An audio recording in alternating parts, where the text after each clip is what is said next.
राजगढ़ वासियों, इन भाई साहब का चेहरा तो आपने देखा होगा। पिछले दिनों हमने खबर चलाई थी हमारे चैनल पर, और राजगढ़ के प्रशासन में बैठे प्रशासनिक अधिकारी इतने बहरे और इतने अंधे हैं कि शायद उनको मीडिया का कोई फ़र्क नहीं पड़ता है।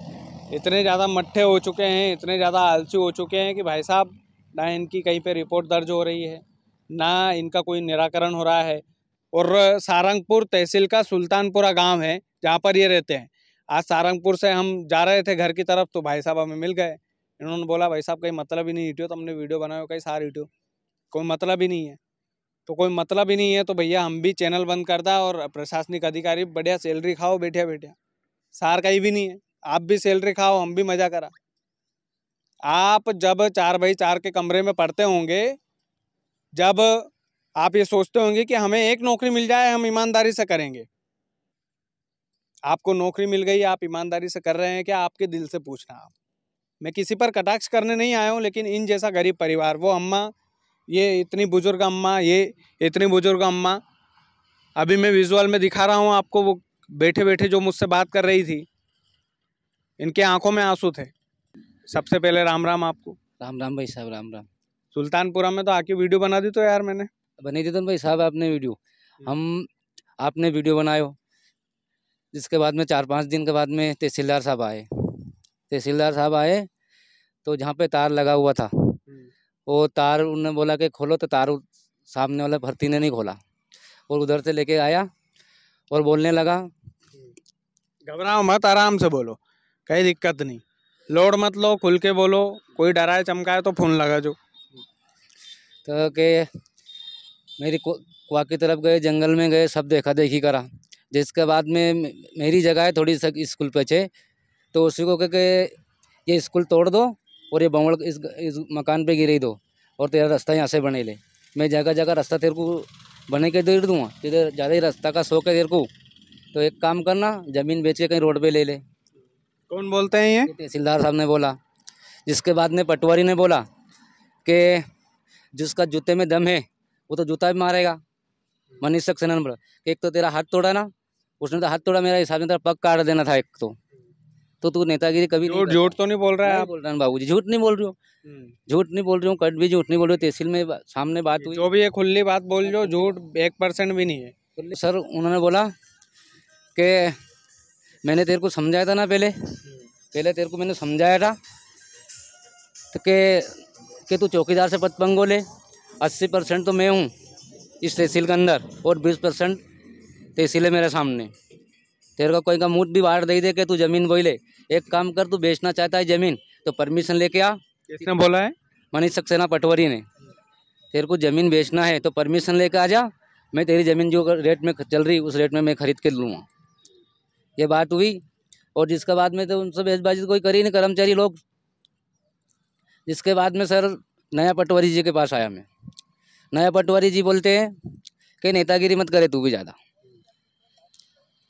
उन्होंने यह बात बोली। मैंने कि यार सर मैं नेतागिरी नहीं कर रही हूँ, आज हमारा बच्ची छोटी है, आज मारा तोड़ा तोड़ी कर दी। सामने वाला ने थाने पे गए हो तो थाने पे भी रिफार कर दी, मारी रिपोर्ट भी नहीं लिखी, और आया तो के बेट बना दी। जिसका बाद में कि 3 पक्ष को थारो नाम लिखा, 3 को लिखा, तुम सुधार भी नहीं कर रहा।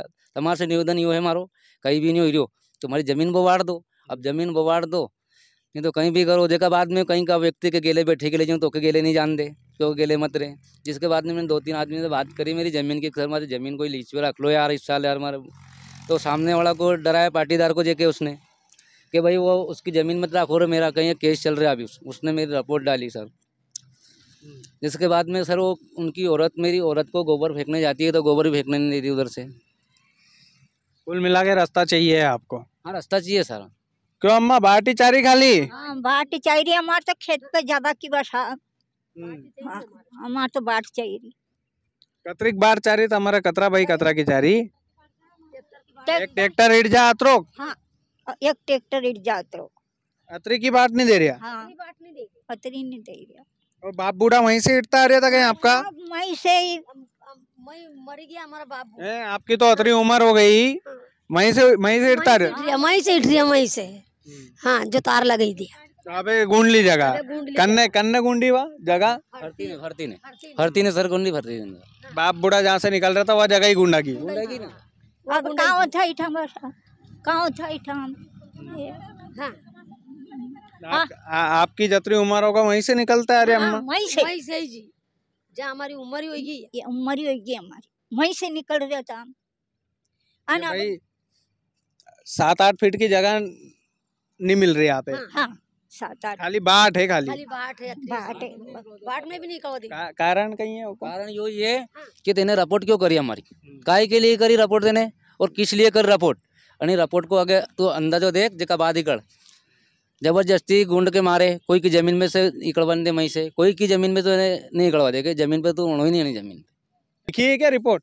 अभी भी सर रिपोर्ट करके आए तो नहीं हूँ, आवेदन दे के आए तो चारी का नाम लिख के लाए तो, लेकिन कहीं पुलिस आगे चल जाए, कहीं मालूम कहीं करे कहीं नहीं करे। रिपोर्ट करे तो कहीं मतलब नहीं, मतलब तो रिपोर्ट एफआईआर हुई कि नहीं अभी? एफआईआर करी ना सर, एफआईआर तो पहले ही करी थी जब हमें लड़ाई हुई थी ना सर, दिवाली के दूज के दिन लड़ाई हुई थी हमारे। मेरा हाथ वाथ भी तोड़ दिया था उन लोगों ने, हाथ भी नहीं काम कर रहा है सर, इतना खड़ा हो रहा है। अभी पट्टा कटवा है इसका, तो उन्हीं लोगों ने थाने पे जाओ तो आवेदन बने लगाओ, रिपोर्ट लिखे ही नहीं रजिस्टर में रिपोर्ट नहीं लिखे, आवेदन बन जाओ दियाओ। कोई निश्चिंत रहो आप भैया, सो की सीधी बात है। बाप बूढ़े जहाँ से निकलते आ रहे, कलेक्टर महोदय आपको भी समझना पड़ेगा कि आपके बेटे नीचे प्रशासन के लोग जो है कितने मट्टे हो चुके हैं कि भैया वो 4x4 की जमीन देने को तैयार नहीं है। ये लोग गरीब लोग मर जाएं क्या फिर? ये गरीब लोग जाएंगे कहाँ पे? ये अम्मा 80-90 साल की उम्र में यहाँ धूप में खड़े होकर हमारे साथ वीडियो में 10-15 मिनट से खड़ी है, ये कहाँ पर जाएगी भाई? तो ये आप लोगों को समझना पड़ेगा। आपकी प्रशासनिक लॉबी किस लहजे से काम करती है हमको नहीं पता, लेकिन हमको बस एक ही सबूत पता है कि भैया ये जो अम्मा है ये बचपन से उसी रास्ते से निकलती थी। अब बुढ़ापे में इनका रास्ता रोक दिया गया, इनकी ज़मीन का रास्ता रोक दिया गया। कौन दिलवाएगा? तहसीलदार साहब दिलवाएंगे, एसडीएम साहब दिलवाएंगे कि कलेक्टर साहब आप दिलवाएंगे? ये आपको तय करना पड़ेगा। ये समस्या इन लोगों की नहीं है, राजगढ़ जिले में कई लोगों की समस्या है।